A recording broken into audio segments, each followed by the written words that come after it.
our weekly live interview show where Georgia Donaldson and I, Emily Chiwa, feature successful CEOs and professionals who are so kind to share their stories with us. We want to bring awareness, inspiration, and leadership tips for you to action to help you sharpen your competitive advantage and make a positive impact in your organization and community. Remember, if you are watching us live, you can leave a comment on LinkedIn if you want to ask a question.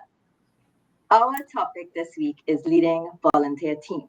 If Yes. sometimes we feel, yes, I know, right? If sometimes we feel challenge leading teams in a contractual paid work context, how might you work through the challenges when working with volunteers? Where there's no salary and no performance review, no bonus or other usual incentives that we can use. So before Georgia brings on our guest, I'd like you to bring awareness to how you feel when you are leading a team. It could be a team where you are the natural leader because you're the supervisor, manager, whatnot. Or it could be where you are pulled in to lead a group of peers on a special project or something. How do you feel leading a team? It could be a team, whether you even in a school context, leading a project and having to get that work done, because that is practice for the real world, right? If you're not in a real world scenario where you have to lead. So think of those ideas or bring those feelings to mind, bring those challenges or those opportunities that you felt as we talk about this. So if you have questions, as I said, put it in the chat and I will hand it over to my dear colleague Georgia to introduce Renee. Thank you so much. Thank you, Emily. Good morning. Renee, breath of fresh air to see you on a Monday morning. And listen, those of you who are listening or watching you're in for a treat this morning. The first question I want to ask those who are watching, do you like pie? I love pie, apple pie, whatever pie. And why do you think pie came to mind? Because when I thought of Renee coming on this morning, Renee's pie, Renee's passion, Renee's innovation, and Renee's energy. PIE pie. That's what I think of Renee. I hope you like that. Love it. So Renee is a young entrepreneur. She's an attorney at law. She's passionate about helping people. And those are the simple things I want to use to introduce you, Renee, because I'm going to give you the opportunity to tell people about yourself. But the only other thing I want to say is that you're a powerhouse and you're going to be talking to us about leading powerhouse institution like Girls of Impact TT. So Renee, the floor is yours. Tell us a little bit about your background. Thank you so much, Emily and Georgia, for having me on this wonderful podcast this morning. And happy Monday to all those who are listening. I'm Renee.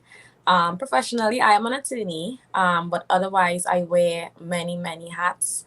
And of course, the core of my existence is creating an impact and making a difference in the different communities that I am a part of. And of course, I have founded my own nonprofit organization, Girls of Impact Trinidad and Tobago. It's a girls nonprofit organization that was really created with a desire to impact the lives of young women across Trinidad and Tobago, personally and professionally, and to ensure that they receive mentorship in their professional or entrepreneurial paths. Of course, my title as a nonprofit founder kind of stemmed from my background in youth leadership, where I, of course, would have served my country as one of Trinidad and Tobago's CARICOM youth ambassadors for 3 years. So I would have worked extensively with several local, regional, and international organizations, allowing for youth perspective into policy making and the development of initiatives for the involvement of young people in national development. So it is what led me to create Girls of Impact, and of course, we're on a journey to continuously impact the lives of young women across Trinidad and Tobago. Listen, Renee, anyone listening to that would think you're 60 years old. And you're nowhere near that. The kind of work that you've done in a short space of time, that's remarkable. And I know that you've had the experience now dealing with volunteers, because the only paid job that I know you have is that of an attorney. Yes. And Girls of Impact is your passion project. It's your love, and you've had to deal with volunteers. So Emily, maybe it's a good time now for us to ask her about, her experience dealing with volunteers. Unless there's something else you wanted first, Em. I wanted to hear why Girls of Impact. Okay, And when you good. say girls, what are we meaning? Like girls, young girls, like from primary school, or all the girls like old, like, because youth is a very broad, can be a Because broad age we're group. included, Emily, aren't we? I don't, I'm not too sure about that. At the edge. But seriously, because I actually saw something on your LinkedIn when I was looking recently that you had something about postgrad speaking. And I was like, girls, I'm confused. So you tell us a little about Yes. the Girls of Impact organization, why this organization. Then we could jump in. Is that all right? Yes. Yeah. Okay, so our target audience is 15 to 35. And what we usually do for the purpose of programs is we sometimes try to break it up into two different or distinguished groups. So we usually do like 15 to 21-ish. Those are usually one group. And then we do like early 20s into mid 30s, which are another group, because for the purposes of the National Youth Policy of Trinidad and Tobago, a young person is anyone under the age of 35. So we cater for qualifying for youth. However, we do have quite a lot of women from time to time who engage with our organization who are above that age because they're simply interested in the programs that we offer. For example, as you said, our postgrad scholarships webinar today, we have quite a number of women who applied who are beyond the 35 age, but they're still interested in what we have to offer because they want to develop personally and professionally. So we try to remain open as best as we can, but our structure target audience is 15 to 35. 15 to 35. Getting our story at Girls of Impact. Well, Girls of Impact is a passion project, as Georgia would have alluded to a little bit earlier. And it's something that I always wanted to do, but I didn't know how to start it. And the reason why I created Girls of Impact is really because of my own story now. I am an attorney at law, practicing for about 5 years now. But I am a first generation attorney. And I think anyone who is probably watching the podcast or who, has become a professional or an entrepreneur where you didn't have the guidance and insight, whether it be at home or from your community, you know how difficult it can be. And I really struggled in my journey to becoming a professional. I didn't know what to do. I got accepted into UE because my parents were like, you have to go to school, you have to go to study. And I was like, well, listen, what I'm good at is debating. I used to do debating quite a lot when I was in high school. One of my teachers were like, listen, I think you'd make a great lawyer. And that is what I ran with. Thank God it worked out because it You did have guidance. It wasn't a lot, but you did have spotted guidance. Parents said go to school. Teachers said go do law. Yes. And then I just picked it up. I had actually got accepted into UEKFL, and that was an entire experience all by itself because I just did not know anything about university. I mean, my brother is like 1 year older than I, so we both started university a year apart, but it was an entire experience for us. I didn't know I could go to a whole law school if I wanted to be a lawyer after doing an LLB, and everything just came so new to me. I was like, what?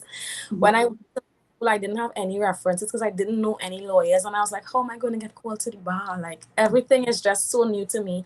And when I became a professional, I realized, I was like, listen, I know there are a lot of young women who want to pursue careers and who want to pursue becoming entrepreneurs, and they just don't have the guidance and insight. What can I do to solve that?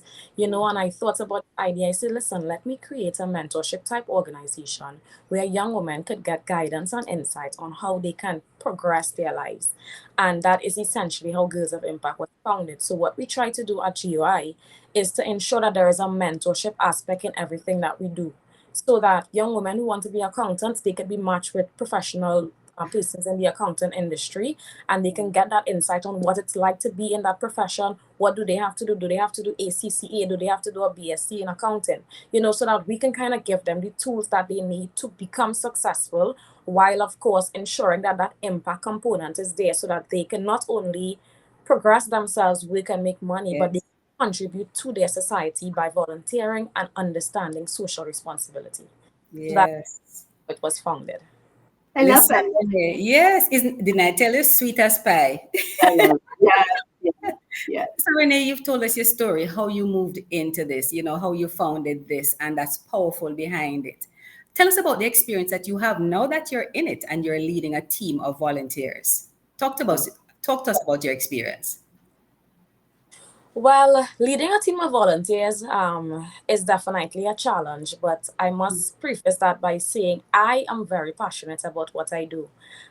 Everything that I do at that professionally, my work, as well as my volunteer work as well. Empowering and working with young women is something that I love to do. And so honestly, doing stuff with GOI for me never feels like a task. It's Work. always, and I always feel that, you know, when I feel stressed about my files and my legal work, I turn to Girls of Impact because that is what it is for me. It's really that way that I could kind of release and unwind and just be able to make my contribution to society in that way. So that passion I have for what I do and working with young women is really what keeps me motivated, honestly, because talking to other nonprofit founders and persons who work in this volunteer space, you kind of could tell that some people lose motivation after a while. Because it can be difficult. I always tell people, my paid work is my priority because, of course, it's what pays the bills. And, you have this other volunteer project basically that is not paid. But because I am so passionate about it, it keeps me driven in what I do as it relates to the organization. And of course, working with volunteers comes with its pros, but it also comes with its challenges as well. Yes. Because you can engage with people who are just as passionate about your cause as you. They want to give back, they want to make a difference as well, and so volunteerism provides them with an opportunity to give back. And what it Yes. allows is that get fresh perspectives from them. So on my team, we have about 15 to 20 volunteers between our board and executive team. And you have persons coming from different backgrounds with different skill sets that all kind of contribute to the success of the organization. And so that is essential. Helps to keep the organization going and more successful because you can take their contributions, take their ideas, and implement it to make sure our mission is carried out. So working with them, could become, very positive and contribute to the growth of the organization. But of course, So working those are with the pros. Those Yes. are the pros, right? yeah, Yeah. The contributions but they of course, make, their own energy, their own drive, their own passion as well. Yes. Like, yeah. of course, you have the challenges because of the level of consistency most times. Yeah. Because of Because everybody has to work. Everybody has a Right. priority. That is not, Yes. yeah. Yes. How do you deal with that now, Renee? Yeah. Tell us what. Yeah. So it's always important as a leader to be understanding because similar to the way in which I also prioritize work, other people prioritize work as well. Yeah. And in with the organization, we've been in existence for a number of years. So what we try to do is we try to fine tune our HR process so that when persons are coming into the organization, of course, we try to gauge from them, or firstly, we inform them of what the volunteering might look like for them so that they understand what the expectations are. Right. That really helps a lot. So if somebody say, listen, I could only afford to volunteer twice a month, we know, okay, they may not be a benefit to the team, but we could call on them for individual projects. Somebody else might say, listen, I have much more time on my hands right now. We could bring them onto the team to offer insight and advice as opposed to bringing them on for ad hoc projects. So usually informing them in advance and giving them what expectations are within the organization is very important. And of course, we always try to inform our volunteers that this is not full time. This is volunteer, but at the same time, I think some people misconstrue what volunteering means. They think that, okay, I volunteer and I could just do this in any kind of way. But I always believe that you have to apply excellence in everything that you do.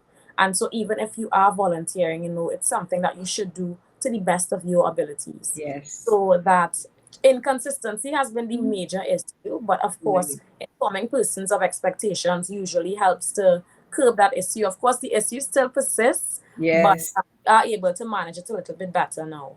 Yes. Yeah. Yeah. So it Renee, sounds tell like, I us mean, about, sorry, I was just going to ask because tell us about, when you've had someone who you may have to say thank you, but no thank you. okay. Yes. So sometimes we have persons who come in. Now, a non-profit organization is similar to a normal corporate environment. It's similar to a company because, of course, our organization is registered. So it means that we have to have systems in place and policies for the efficient running of the organization. Right.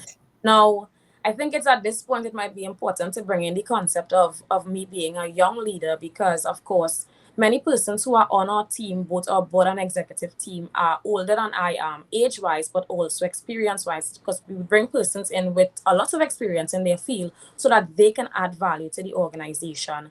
And we would have brought someone on, and because they were a senior professional in their individual field, they did not want to necessarily conform to the procedures and policies that we already had within the organization.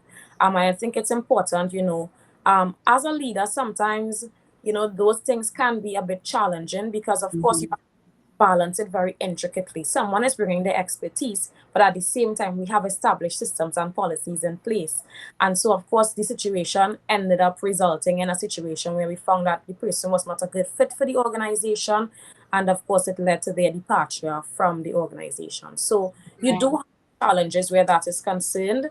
But I think, of course, it's important that communication is there to make sure that everybody's on the same page because, of course, we just want to make sure we carry our mission out, we impact young women. And, of course, some things may not be as important, but, of course, systems and policies are very important for organizations to run efficiently. Yeah. Well, it sounds like, the person probably had a different way of view of how things can be done. Yes. But I guess the majority felt like it wasn't necessary to change. So the disruption that they were probably trying to bring wasn't the thing needed at that point in time. Direction. Yes. So it didn't make sense. Yes. And, to continue unless there was a yielding by one party or the other. Mm-hmm. So that makes sense. And you said communication. Throughout. I think it was important. What I was gonna say, Georgia, what I heard Renee say was the understanding that everyone in the, we are all volunteers here. Yes. So there's a level of understanding. However, the expectations are clear. Right. And I think that's always a way of leading any team. I think that's sometimes so we just do not explain. We just assume that people will be like us. Yes. We make that error in judgment. Assumption. Yes. And when they're not acting accordingly, we're like, why aren't they? But what's wrong with them? Conversation. So fantastic. That's so it's even more critical. I think it's critical all the time, but even more so in a volunteer scenario. And I love how you also said, you kind of look to see you upfront. If I only have so much time, then Emily, if you're gonna volunteer, we'll call you, but we'll do, whenever we have these, So I think like that approach. I like that approach. Yeah. So setting the expectations and finding out, what can they really commit to? Yes. They have lives as well. Well. Yeah. So on this Monday morning, we've raised the awareness level. Renee has shared her little story or inspiration piece. Now, when we're leaving, Renee, we'd love those who are watching and those who are going to catch us on the replay to take something away, an action. What would you recommend for people who are watching? Well, if I were to leave some words of insight for leaders who are tuned into the podcast, essentially, is about the importance of giving back and volunteering. Mm-hmm. This is something that I try to carry throughout my life because I always tell people that, I always believe I was put on this earth for more than just working and making money. I think I was put to be able to create an impact. And I think that's something that leaders should, in terms of beyond my mere position within a company, how can I create impact? How can I give back? How can I foster that sense of civic responsibility? And I think volunteering becomes so important for leaders because it shows their commitment to a greater good. When you are leading a team of persons and they see that you are implementing different policies and different initiatives in place to facilitate that level of volunteer engagement, people become more motivated and there is a sense of purpose where persons would be would want to be under your influence a little bit better, I would say. So I think that understanding the importance of volunteering is very important, even in professional or corporate setting. Understanding that there should be more to life than just work, that volunteering provides an outlet for persons to de-stress from their everyday work, but also for them to contribute to a cause and to be able to, do better where their personal and professional lives are concerned. So I just want to leave that point in terms of being able to volunteer and give back and how that could be implemented into your role as a leader. Yeah. We love that. We love that, Emily. Yes. I do as well. Yes, we do. As pie. Yeah. Pie. Any time of day we love pie, but can you imagine on a Monday morning getting pie? And I started out with talking about passion and innovation and energy. I think we're going to leave now, Emily. We're talking about powerhouse and impact and knowing expectations. That's Yes, another yes. pie. And I think the powerhouse and impact, I mean, so many people when they come to us, at least when, in coaching and Mhm. otherwise, we feel like we don't have enough of a purpose. We've Yes. met our career goals, we're doing Yes. okay, but something is missing. So Then, what might be missing is this Mhm. ability to give back in a Yes. meaningful way. So I whether love it's that. Girls of Impact or another, we have so many NGOs. You don't have to set up your Mhm. own because a lot of people think Right. think about setting up their own. There are Yes. so many. I feel like maybe there's probably not enough information out there of how to connect with the different ones, That's true. but That's there true. are so many. You find anything you're interested in, whether it's the environment, women, Mhm. men, Mhm. boys, whatever. There are so many different organizations that you could find Yes. time That's to true. volunteer, find that a need and time to volunteer with. So I would encourage double down on that. And what Renee said is very impactful. This powerhouse was she Mhm. gets energy from this guy. So when you're feeling Yes. drained and tired, don't watch more Netflix, go and find something to volunteer. Yes. Yes. And let me tell you something, for everybody who's watching. If you want reference check, I can give you that information. I'm on the board of Girls of Impact TT, so I can Awesome. attest. I can attest to everything that Renee has said. She's Yeah. committed to the cause, and she really works well to make sure that the young ladies who we serve get the best service. Yes. So So thank you thank so much, you. Renee. Yes, thank thank you. me. It was Awesome. our Everyone pleasure. have a great day. Yes, it was. Wonderful. Have a great week. Bye. Bye. Take care.